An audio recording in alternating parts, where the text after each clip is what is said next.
Welcome to Disrupt Bites. My name's Emma. This is the first in a series of bite-sized chats that we will be recording and also sharing across our social channels. Today, we're starting by talking about TV, and I'm joined by Brad Stockton. Brad is our VP of Video Innovation within the Disrupt team. Hi, Brad. Thanks so much for joining us today. Hey, thank you for having us. Really excited to be here. The first thing I wanted to chat to you about is the TV and video landscape. Can you tell us a little bit about what we were seeing in TV and video trends pre-pandemic and how we've seen the landscape change throughout the past few months? It's been a wild ride, especially since the pandemic hit as it pertains to media and the advertising industry. I mean, pre-pandemic, we absolutely saw a ratings fragmentation and continuing to see ratings decline in linear television. Yeah, since the pandemic hit, we've absolutely seen spikes. Obviously makes sense. A lot of people are at home now and have a little more time. So they're exploring and watching a lot more television, especially in the entertainment and news category. Obviously with sports going away, that's been a slight decline on that front. But we've absolutely seen increases in the other ones in terms of entertainment and news.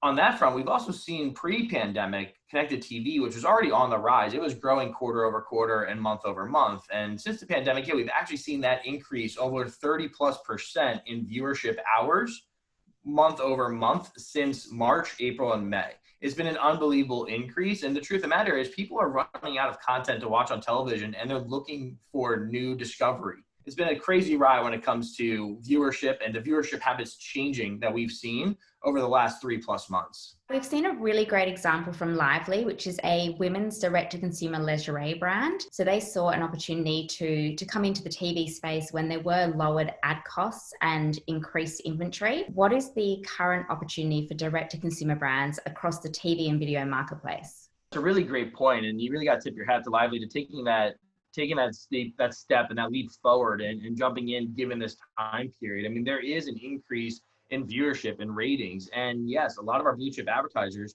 they're not going to be able to spend in linear television right now, just given the headwinds they're facing for their business. So for DTC brands who are really living in that commerce space, there's a great opportunity to really reach the masses with your messaging and your product and garner awareness for your brand while people are at home and spending a lot of time with the television screen. So Brad, one of the most common myths about television is to do with measurement and attribution. Brands are concerned that TV attribution may not be as robust as that of digital and social.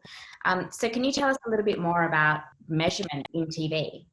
There's a lot of ways in which we can use data to understand who is actually exposed to our ad on linear television and did they take an action. The idea that linear TV is not trackable beyond just awareness or age and gender is just not true. The great thing about technology and what we have seen increasing in the space, especially within ACR or automatic content recognition, is being able to understand who was exposed to our ads in which households, and then did they actually go to your website? Did they go to your brick and mortar store? Did they take that action? I think that's the really exciting thing about linear television and the evolution we've seen over the last 5 to 6 years within the space. Brad, thanks so much. It does sound like it's a great time for direct-to-consumer brands to be thinking about testing TV.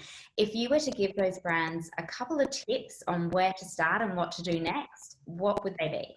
As brands start to develop their strategy and they start moving from one medium to the next being linear television, which is a big leap, the first thing I say is, make sure you're meeting with the right people. Make sure you're coming and asking a lot of questions. The most important thing is always having a measurement plan and a learning agenda. Ensuring that you have those two things will make sure you're getting set up for success, and there'll be no surprises when you start running, and also the reporting you're going to get back when the campaign is done. And our team is here to help navigate that space, understand the realities, some of the limitations, but also some of the great expectations of what you can garner and the learnings you're going to be able to get to show the success of what linear TV can do for you and your brand.